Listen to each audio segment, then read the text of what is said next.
Hey guys, welcome back to TechMan. Today, let me show you how to activate eSIM. Activating your eSIM card is quick and simple. If you've just received a new SIM, insert it into your device, then head to the official EU website, look for the SIM activation page. Once submitted, wait for the EU signal to appear. It usually takes just minutes, but may take up to 24 hours. If you're replacing your SIM in the same device, start the activation process online. Provide your new SIM serial number, enter the one-time PIN sent to you. Again, insert the SIM and wait for the signal.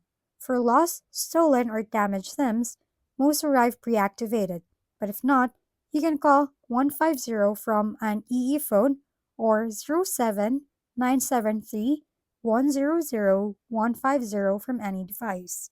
Apple users should also refresh iMessage by turning it off in the settings, waiting 10 seconds, then turning it back on to link the correct number. That's all it takes to get your eSIM card up and running. If we've been helpful, kindly give us a thumbs up and don't forget to hit the subscribe and bell button for more contents. For any questions and suggestions, comment down below.